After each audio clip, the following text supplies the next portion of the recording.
안녕하세요. 하루 필수 말씀 충전 하필 큐티 조종환입니다. 오늘 함께 나눌 하나님 말씀은 마태복음 22장 23절에서 33절까지 말씀입니다. 같은 날, 그러니까 어제 이제 바리새인들과 헤롯 당원들이 같이 와서 이제 세금을 누구에게 내어야 하느냐라고 하는 질문을 했었던 것을 기억해 보시면, 지금 이 사두개파 사람들이 예수님께 온 시점이 이제 그들과 함께 있었는지 따로 있었는지는 모르지만, 계속해서 예수님을 걸고 넘어지고 이 올무에 걸리도록 만들려고 하는, 그래서 제거하고자 하는 그런 그들의 속셈을 우리가 발견을 할 수가 있습니다. 이 사두개파 사람들은 부활이 없다고 주장하는 사람들이었어요. 그래서 예수님께 질문을 하게 됩니다. 그들이 이제 부활이 없다라고 주장하는 이유는 뭐냐면, 그들이 인정하는 성경은 모세 오경밖에 없어요. 이 모세 오경 안에서는 부활이라고 하는 것을 발견을 할 수가 없거든요. 그 안에서 이제 발견되지 않는 교리들을 모두 부정했기 때문에 이 부활에 대한 가르침 또한 부인을 했습니다. 부활에 대한 가르침, 구약에서 발견할 수 있는 곳은 호세아나 에스겔이나 욥기, 이사야, 다니엘 이런 곳에서 우리가 발견을 할 수가 있고, 또 중간기 문헌들에서 두드러지게 발견되기 때문에 이 사두개인들은 이 부활에 대해서 모든 개념들을 다 부정을 했었습니다. 선생님 모세가 말하기를 어떤 사람이 자식이 없이 죽으면 그 동생이 형수에게 장가들어서 그 후사를 세워주어야 한다라고 하였습니다. 이게 형사취수제라고 하는 그런 제도죠. 죽은 형제의 이름을 이제 보호하고 그에게 합법적인 상속자가 있게 함으로써 이제 조상들로부터 받은 땅이 가족에게 계속해서 이어지고 유지될 수 있도록 만드는 것이 목적이었어요. 또 빈곤에 빠지기 쉬운 이 과부를 보살펴 주기 위한 목적도 있었습니다. 신명기는 이것을 거절할 수도 있었지만, 그러니까 이 형수를 취하는 것을 거절할 수도 있었지만, 그렇게 했을 때에 자기의 의무를 다하지 않는 것으로 보아서 공개적으로 수치당할 수 있다라고 그렇게 말했습니다. 그렇기 때문에 이 가난한 과부들을 보호할 것을 이야기하고 있는 거였어요. 그런데 이 사두개파 사람들이 그 이제 율법을 어떤 식으로 이제 부활과 연결해서 해석했는지를 보여주게 되는데, 우리에게 7 형제가 있었습니다. 맏지가 장가를 들었다가 자식이 없이 죽었기 때문에 아내를 그의 동생에게 남겨놓았습니다. 둘째도 셋째도 그렇게 해서 7이 다 그렇게 하기에 이르렀습니다. 맨 나중에는 그 여자도 죽었습니다. 라고 이렇게 이야기를 하고 있습니다. 이 7 형제들 중에서 상속자가 없는 상황이 오고 말았어요. 여기에서 이제 가장 불쌍한 이 여인은 완전히 도구화 돼버렸습니다. 어떤 존중감도 보상도 존재하지 않죠. 결국 이 여자도 죽게 되었을 때 이 비참한 인생이 어떻게 이제 이해가 될까요? 이 부활 때에 누구의 아내가 되겠는가라고 한다면, 지금 이 여자는 아내가 되는 종속적 관계에서 결코 벗어나지 못하는 존재라고 하는 어떤 전제가 깔려져 있습니다.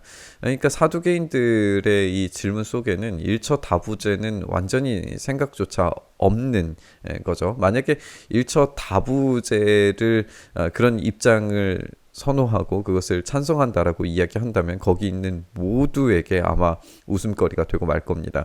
거기 있는 모든 사람들이 다 그렇게 지금 생각하고 있기 때문에 결국에 이제 이 누구의 아내가 되겠습니까? 라고 하는 이 질문은 내세를 부정하거나 일처다부제를 찬성하는 입장에 빠지게 됩니다. 그렇기 때문에 이 죽음 이후의 삶의 개념은 이 장면 속에서 웃음거리가 되고 있는 걸 우리가 보게 돼요. 예수님께서 가르치실 때에 인자가 죽고 3일 만에 다시 살아나리라, 이렇게 가르치셨어요. 그러니까 예수님께서 이 부활에 대해서 이야기하셨는데, 이 부활의 가르침마저도 지금 이 장면에서는 웃음거리, 조롱거리가 되고 있는 겁니다. 이들은 이제 이렇게 예수님을 웃음거리로 전락시키려고 하는 그런 모습을 보게 됩니다. 근데 예수님께서 이제 그들에게 답변하세요. 너희는 성경도 모르고 하나님의 능력도 모르기 때문에 잘못 생각하고 있다라고 이렇게 이야기하십니다. 예수님의 판단에는 성경도 모르고 하나님의 능력도 모르는 무지한 자들입니다. 하나님의 능력은 죽은 자를 다시 살리실 수 있어요. 그들의 무지는 죽은 자를 일으키셔서 마지막 추수를 준비하시는 하나님의 능력에 대해서 완전히 무능하게 모르고 있는 것을 보게 됩니다. 그들 스스로 이 하나님의 일하심에 대해서 그 무한하신 능력 있는 하나님을 거절하고 있는 것으로 우리가 이해를 할 수도 있겠죠. 부활 때에는 사람들은 장가 가지도 않고 시집 가지도 않고 하늘에 있는 천사들과 같다라고 이렇게 말씀하십니다. 예수님은 부활 때에 일어나는 상태에 대해서 이제 이 결혼이 일어나지 않는다는 것을 말씀하고 계시는데 여기에서 이제 이 결혼과 재생산에 대한 것이 이제 일어나지 않는다는 것을 우리에게 가르치고 계시는 걸 보게 돼요. 그러니까 생산을 해내야 자기의 재물이 보호가 되는 형사취수제와 같은 일들은 더 이상 일어나지 않는다는 거죠. 결혼에서 이 생산이 가지고 있는 이 목적 자체가 이제 사라지게 되는 겁니다. 결혼과 이 재생산의 어떤 목적은 창세기에서 말씀하셨던 생육하고 번성하라고 하는 명령의 수행이죠. 그런데 완성된 부활, 그러니까 우리의 인격과 인생이 우리의 하나님의 형상됨이 완성되었을 때, 이 부활되었을 때에는 영원한 천국에서 이 명령은 종료된다는 것을 우리가 발견하게 됩니다. 그곳에서는 이제 새로운 종류의 관계가 있을 거예요. 남편과 아내가 이전에는 이제 결혼과 생산의 관계 속에서 언약 관계로 맺어져 있었다면 이제 부활의 상태에서는 장가나 시집도 갈 필요 없이 훨씬 더 새로운 관계 속에서 더 가까운 존재가 될 것입니다. 이것을 우리가 이제 기대하고 바랄 수 있게 되는 거죠. 여기에서 우리가 배울 수 있는 것은 이 부활한 사람은 이 땅에서 살았던 사람과 동일한 인물은 맞지만 부활한 사람의 몸은 이 썩지 않는 몸, 천상적 존재로 변화되기 때문에 그 사람의 어떤 상태나 조건들이 달라질 수 있다라고 하는 점을 발견하게 돼요. 그러니까 우리는 동일한 인물로서 어떤 연속성을 가지지만 지금 이 땅에서 살아가는 삶과는 전혀 다른 완성된 존재로서의 불연속성이 이 부활에 있는 거죠. 우리는 동일한 사람이지만 이전과 완전히 다른 사람입니다. 우리는 아직 그 상태를 완벽하게 보지 못했기 때문에 이 이해의 한계를 가질 수밖에 없는 것 같아요. 그런데 이 천상적 존재로 변모된다라고 하는 오늘의 본문과 그리고 육체를 입고 제자들에게 나타나셔서 자기를 드러내 보여주셨던 이 예수님의 예시를 우리가 종합해 본다면 부활의 상태를 조금이나마 상상을 해볼 수 있을 겁니다. 죽은 사람들의 부활을 두고 말하면서 너희는 아직도 하나님께서 너희에게 하신 말씀을 읽어보지 못했느냐? 하나님께서는 나는 아브라함의 하나님이요 이삭의 하나님이요 야곱의 하나님이다 하고 말씀하셨다. 하나님은 죽은 사람의 하나님이 아니라 살아있는 사람의 하나님이시다 라고 이렇게 예수님께서 말씀하고 계십니다. 여기에서 이 표현이 왜 살아있는 하나님이라고 표현하는 것과 연결이 되느냐, 우리의 읽기 방식에서는 이제 쉽게 알아차리기가 힘들 수 있는데요. 그리스어 구약 성경에서 이제 출애굽기 3장 6절 말씀인데 이 말씀이 나는 이다라고 하는 말로 이제 시작이 됩니다. 나는 무엇인데 아브라함의 하나님이고 이삭의 하나님이고 야곱의 하나님이에요. 이 여기에서 이다라고 하는 것이 현재형으로 사용되고 있어서 아브라함의 현재 하나님이고 이삭의 현재 하나님이고 야곱의 현재 하나님이다라고 하는 거예요. 만약에 이 사두개인들의 개념처럼 만약 아브라함이 죽고 사라졌고 이삭이 죽고 사라지고 야곱이 죽고 사라져 있는 상태라면 이 모세에게 말씀하셨을 때 나는 예전에 아브라함의 하나님이 이삭의 하나님이었고 야곱의 하나님이 이었다라고 그렇게 설명해야 되는데 이 그리스어 성경에서 그리고 우리가 인식하기에 하나님께서 나는 무엇이다라고 항상 현재로 이야기하시기 때문에 아브라함의 하나님이다라고 이야기했을 때에는 그들이 우리의 상상 속에서는 이제 쉽게 그려지지는 않지만 하나님의 그 능력으로 그들이 천상적 존재가 되어서 여전히 살아있는 상태가 되었다라는 것을 우리가 이제 인식을 하고 생각을 해볼 수 있는 거예요. 사실 이런 개념들은 1세기 유대인들에게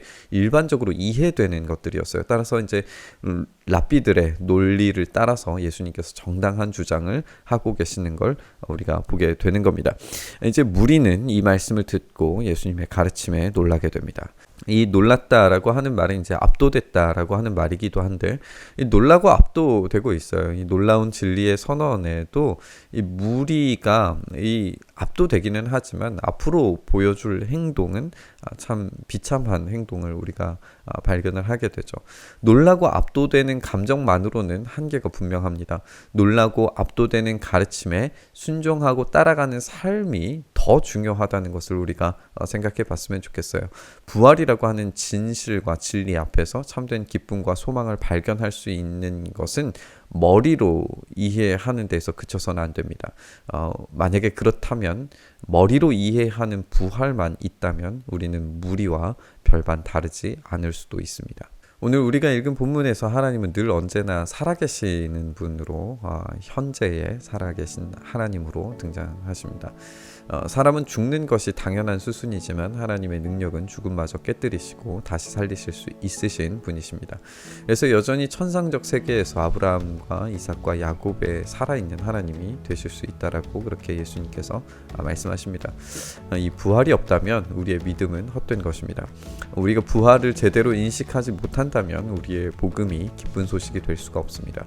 이 땅에서의 삶은 한계로 가득 차 있고 완성되지 않은 상태입니다. 이곳에서 열매 맺는 삶을 살 때 영원한 부활의 나라에서 우리가 얻게 될 상급과 영원한 삶은 말할 수 없는 기쁨이고 그것만으로도 충분한 만족을 주는 이야기입니다. 그런데 이 땅을 살아가는데 지치고 힘들어서 영적인 세계와 질서가 믿어지지 않아서 부활에 대한 감각이 무뎌지고 희미해지면 우리의 삶에 이 기쁨과 환희도 옅어지기 마련입니다. 결국 그 종말은 이 땅에서 복만 추구하는 사두개인의 전처를 밟는 일이 될지도 모릅니다. 오늘 말씀 묵상하면서 우리 안에 이 부활에 참된 소망과 기쁨이 살아있는지 점검해봤으면 좋겠습니다. 이 소망이 우리를 살게 하시고 우리를 충만한 기쁨과 구원의 능력으로 채우시길 바라면서 우리 묵상의 자리로 나아갔으면 좋겠습니다. 주님, 우리 안에 이 부활의 기쁨, 이 소망이 새롭게 생기도록 주여 은혜 더하여 주시옵소서. 주님, 이 땅을 살아가면서 사두개인들처럼 이 땅의 삶에 이리저리 치여서 현실만 바라보는 눈에 머물러 있는 우리의 연약함을 불쌍히 여겨주시고 다시금 영생의 삶, 이 구원의 놀라운 기쁨의 삶이 우리에게 제공되었다라고 하는 이 중요한 진리 앞에서 우리가 참된 만족과 기쁨을 회복할 수 있도록 은혜 더하여 주시옵소서. 그렇게 우리에게 은혜 주시기를 소망하며 우리 주님 예수님 이름으로 기도드리옵나이다. 아멘.